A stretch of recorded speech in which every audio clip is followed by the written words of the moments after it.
굿모닝 사랑하는 성도 여러분, 오늘도 좋은 아침입니다. 오늘도 주님이 허락하신 선물과 같은 하루를 감사하며 찬양과 말씀으로 하루를 엽니다. 이 귀한 하루를 주님 주시는 은혜로 가득 채우시는 성령님을 기대하면서 2월 3일 목요일 매일 묵상을 시작하겠습니다. 오늘 우리가 함께 나눌 말씀은 누가복음 9장 37절에서 50절까지의 말씀, 48절까지 읽겠습니다. 이튿날 산에서 내려오시니 큰 무리가 맞을세 무리 중에 한 사람이 소리질러 이르되 선생님 청컨대 내 아들을 돌보아 주옵소서. 이는 내 외아들이니이다. 귀신이 그를 잡아 갑자기 부르짖게 하고 경련을 일으켜 거품을 흘리게 하며 몹시 상하게 하고야 겨우 떠나가나이다. 당신의 제자들에게 내쫓아 주시기를 구하였으나 그들이 능히 못하더이다. 예수께서 대답하되 이르시되 믿음이 없고 패역한 세대여, 내가 얼마나 너희와 함께 있으며 너희에게 참으리요. 네 아들을 이리로 데리고 오라 하시니 올 때에 귀신이 그를 거꾸러뜨리고 심한 경련을 일으키게 하는지라. 예수께서 더러운 귀신을 꾸짖으시고 아이를 낫게 하사 그 아버지에게 도로 주시니 사람들이 다 하나님의 위엄에 놀라니라.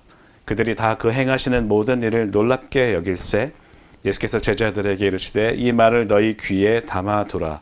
인자가 장차 사람들의 손에 넘겨지리라 하시되 그들이 이 말씀을 알지 못하니 이는 그들로 깨닫지 못하게 숨긴 바 되었습니다. 또 그들은 이 말씀을 묻기도 두려워하더라. 제자 중에서 누가 크냐 하는 변론이 일어나니 예수께서 그 마음에 변론하는 것을 아시고 어린아이 하나를 데려다가 자기 곁에 세우시고 그들에게 이르시되 누구든지 내 이름으로 이런 아이를 영접하면 곧 나를 영접하며 또 누구든지 나를 영접하면 곧 나를 보내신 이를 영접함이라. 너희 모든 사람 중에 가장 작은 그가 큰 자니라. 아멘. 오늘 읽은 본문의 말씀 바로 앞에 나오고 있는 말씀은 우리가 잘 알고 있는 변화산의 장면입니다. 그곳에서 제자들은 모세와 엘리야와 함께 대화를 나누고 계신 예수 그리스도의 영광을 목격합니다. 그리고 구름 속에서 들리는 하나님의 음성을 듣습니다. 예수는 나의 아들이요 택함을 받은 자니 너희는 그의 말을 들으라는 것이었습니다. 우리가 드리는 예배는 바로 하나님과 대화를 하는 것이고 예수 그리스도가 하나님의 아들인 것을 다시 확인하는 시간입니다. 하나님의 음성을 듣고 그 권능을 의지해서 우리는 이 세상을 살아갈 힘을 얻게 됩니다. 그리고 예수 그리스도가 우리에게 하신 말씀을 듣고 순종하는 것이 바로 예배인 것이죠. 베드로와 요한과 야고보는 산 위에서 그 영광스러운 장면을 목격한 후에 계속 그곳에 머물고 싶었지만 이튿날 예수님과 함께 산을 내려와서 골짜기라는 현실에 맞닥뜨립니다.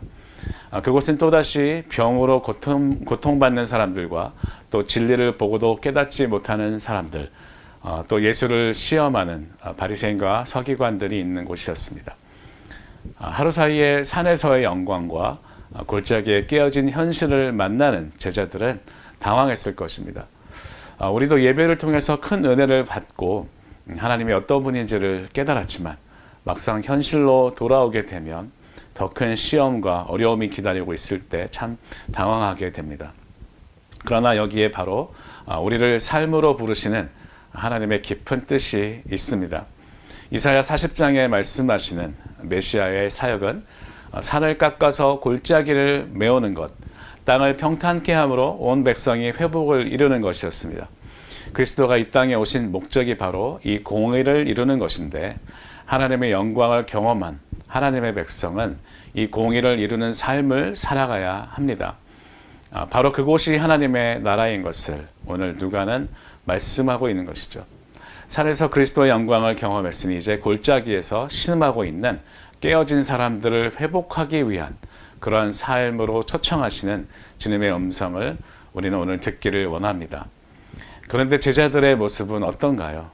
변화산의 영광을 경험하고 공의를 이루라는 말씀을 듣고도 이 제자들과 같이 누가 크냐 누가 많냐를 가지고 변론하고 있는 것을 보게 됩니다.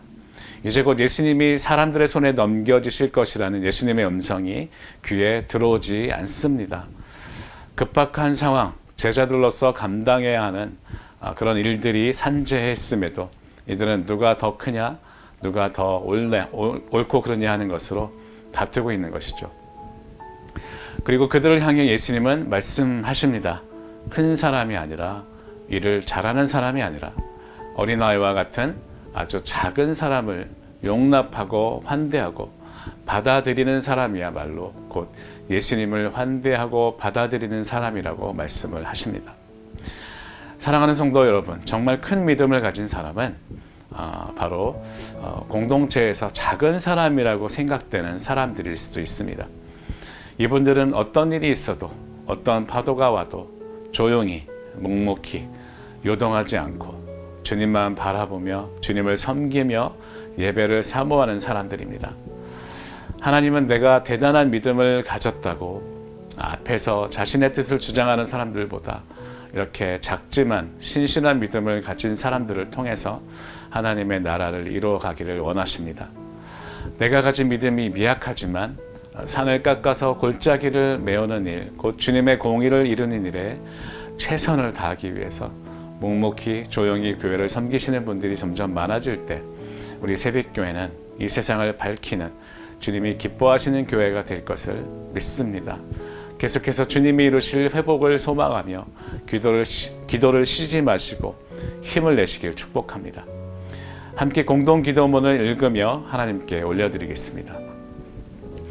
사랑하는 주님, 주님의 영광을 목격한 제자들은 주님의 공의를 이루며 살아가야 한다는 것을 가르쳐 주셔서 감사합니다. 내가 크고 작은 것, 내가 옳고 그르다는 것을 보여주는 것에 연연하지 않고 주님이 맡겨주신 일들을 감당해 나갈 수 있는 제자들이 될 수 있기를 간절히 원합니다. 오늘도 주님의 음성에 귀를 기울이며 주님과 교제할 때 온전한 회복을 이루기 위해서 우리가 무엇을 깨달아야 할지, 어떻게 행동으로 옮겨야 할지 가르쳐 주시옵소서. 예수 그리스도 이름으로 간절히 기도드립니다. 아멘. 오늘도 우리에게 사랑하기 좋은 날, 그리스도의 사역에 동참할 수 있는 날을 주셨습니다. 작은 자들을 귀히 여기시고 영접하신 그리스도의 그 사랑이 곧 우리의 사랑이 되어서 세상을 섬길 때에 우리 모두의 삶에 짜데카 샬롬 토부가 회복되는 하루가 되시길 진심으로 축복합니다. 사랑합니다.